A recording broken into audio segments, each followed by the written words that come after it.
रामराम शेतकरी बांधवांनो, मी ज्ञानेश्वर मुळे आपल्या सर्वांचं बळीराजा यूट्यूब चॅनलवरती हार्दिक स्वागत करतो.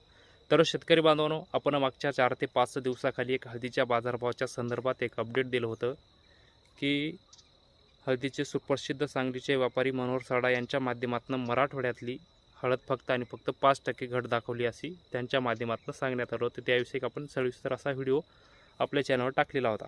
तर शेतकरी बांधवांनो, खरंच भविष्यात हळदीचे जानेवारीमध्ये हळदीचे बाजारभाव टिकून राहतील का, हा सुद्धा शेतकरी बांधवांनी आपल्याला कमेंट बॉक्समध्ये प्रश्न विचारला होता.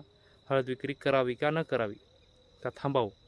तर त्याविषयी एक सविस्तर असं अपडेट आपण पुढच्या 2 ते 3 मिनिटाच्या माध्यमातून आपल्या व्हिडिओच्या माध्यमातून आपल्या चॅनलच्या माध्यमातून सविस्तरपणे पाहण्याचा प्रयत्न करणार आहोत. तर शेतकरी बांधवांनो, व्हिडिओ शेवटपर्यंत नक्की पाहण्याचा प्रयत्न करावा व या साईटला दिसत असलेल्या लाल किंवा काळ्या बटनावरती क्लिक करा, जेणेकरून तुम्ही आम्हाला सबस्क्राईब कराल.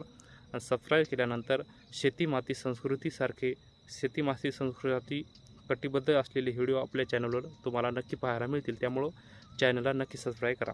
तर शेतकरी बांधवांनो, आमच्या मराठवाड्याचा असेल हिंगोली, परभणी, नांदेड, वसमत, परभणीचा काही भाग, वसमतचा प्रॉपर 80% भाग, आणि इकडं जर बघितलं नांदेड असेल विदर्भाचा काही भाग, तर या भागातील शेतकरी बांधवांची अर्थव्यवस्था सध्या ज्या पिकावर चालत आहे ते महत्त्वाचं पीक म्हणजे आमची हळद. आमच्या मराठवाड्याच्या वसमतच्या शेतकऱ्यासाठी पिवळं सोनं म्हणून ज्याला ओळखलं जातं ते पिवळं सोनं म्हणजे आमची हळद. तर मागच्या 3 वर्षापासून लगातार चांगल्या स्वरूपाचा आमच्या वसमत मार्केटमध्ये हळदीला चांगल्या स्वरूपाचा, इतर मार्केटमध्ये सुद्धा मिळतो आहे, तर चांगल्या स्वरूपाचा भाव मिळत असल्यामुळे शेतकरी बांधवांचं अर्थकारण त्या पूर्णपणे हळदीवर चालत आहे. तर यावेळेस जर बघितलं तर निसर्गानं मोठ्या प्रमाणात शेतकरी बांधवांवर संकट ओढलं आणि मोठ्या प्रमाणात आमच्या मराठवाड्यातील शेतकरी बांधवांचं हळद पिकाचं नुकसान झालं. तर शेतकरी बांधवांनो, सांगलीचे सुप्रसिद्ध व्यापारी मनोहरजी सारडा यांच्या माध्यमातून सांगण्यात आलं होतं, अग्रोनसारख्या पेपरला बातमी दिली होती की मराठवाड्यातली फक्त 4 ते 5% हळद घटलेली आहे. साहेब, आमच्या मराठवाड्याचा दौरा करा, तुमच्या इथं फॅक्टरी आहेत. मी आपल्याला मागच्या व्हिडिओमध्ये सांगलेलं होतं.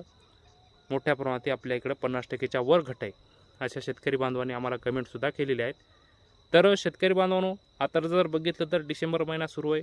डिसेंबर महिन्यामध्ये सुद्धा हळदीचे दर चांगले आहेत. आपला व्हिडिओ आपण मागच्या 5 महिन्यापासून लगातार शेतकरी बांधवांना अंदाज देण्याचा प्रयत्न करीत असतो. तर शेतकरी बांधवांनो, आता जर बघितलं तर आपण डिसेंबर महिन्यामध्ये जानेवारीच्या दुसऱ्या आठवड्यापर्यंत आपल्या ज्या शेतकरी बांधवांकडे हळद अद्याप शिल्लक आहे, त्या शेतकरी बांधवांनी टप्प्याटप्प्याने 2-3 टप्प्यामध्ये हळद विक्री करून टाका. कारण की 2 महिन्यानंतर जो येणार आहे जानेवारीच्या शेवट आणि फेब्रुवारीच्या सुरुवातीच्या आठवड्यामध्ये जे चांगले असेल, इकडं निजामाबादचं जे मार्केट पुन्हा एकदा हळदीचं चालू होतं आहे. त्यामुळं आता तिथल्या मालावर डिपेंड आहे किती माल निघू शकतो. त्यामुळं आपली हळद टप्प्याटप्प्याने विक्री सुरू करावी. हळदीचे बाजारभाव हे टिकून राहणार आहेत डिसेंबर जानेवारी महिन्यापर्यंत. पण आता तिथल्या मालावर डिपेंड आहे. तिथं माल जर भरपूर निघाला तर थोडीशी बाजारभाव कमी होऊ शकतात. पण शेतकरी बांधवांनो, तेवढे काय बाजारभाव कमी होणार नाहीत. हळदीचे बाजारभाव हे चांगल्या स्वरूपाचे टिकून 2030पर्यंत राहू शकतात. कारण की हळदीची यावेळेस पूर्णपणे प्लॉटचं नुकसान झाले. 70 ते 80% हळदीचं नुकसान यावेळेस आहे. त्यामुळं नवीन माल यायला 2 महिने बाकी येतं आणि तिकडच्या मालानं काय आपल्या भारताच्या बाहेर देशाला जे हळद पूर्णपणे पुरवठा करतो तो फक्त आणि फक्त आपला मराठवाडा भाग आहे. या मराठवाड्यातल्या भागातली हळद बाहेर देशात सर्वात जास्त खपल्या जाते, विकल्या जाते, ती म्हणजे आपल्या भागाची हळद. त्यामुळं शेतकरी बांधवांनी काही घाबरण्याचं कारण नाही. या 2 महिन्यामध्ये आपली हळद टप्प्याटप्प्याने विक्री करावी. मोठ्या प्रमाणात हळदीमध्ये घट आहे. 50%च्या वर नुकसानामध्ये घट आहे. पूर्णपणे कंदसडनं पूर्णपणे प्लॉट उद्ध्वस्त केलेला हळदीचा. त्यामुळं मोठ्या प्रमाणात यावेळेस अतिवृष्टी झाल्यामुळे शेतीपिकाचं मोठं हळदीचं सगळ्यात जास्त नुकसान पावसामुळे झालेलं आहे. तर शेतकरी बांधवांना घाबरून जाण्याचं काही कारण नाही. या 2 महिन्यामध्ये आपापली हळद टप्प्याटप्प्याने विक्री सुरू करावी. कालचं जे आपण व्हिडिओ टाकला त्यानंतर जर बघितलं तर आपण वसमत मार्केटमध्ये शनिवारच्या दिवशी 29 नोव्हेंबरच्या अगोदर आपण व्हिडिओ टाकला होता आणि त्यानंतर 2 ते 3 दिवसांनी बीट सुरू झालं. त्यात जर बघितलं तर आपण 13,000 रुपयापासून ते वरी 17,500 रुपयापर्यंत वसमत मार्केटमध्ये हळद विकलेली. तर शेतकरी बांधवांना हे बाजारभाव चांगले टिकून राहतील. त्यामुळं आपण हळद आपली टप्प्याटप्प्याने विक्री सुरू करावी, एवढीच आपल्याला आपल्या चॅनलच्या माध्यमातून विनंती शेतकरी बांधवांनो.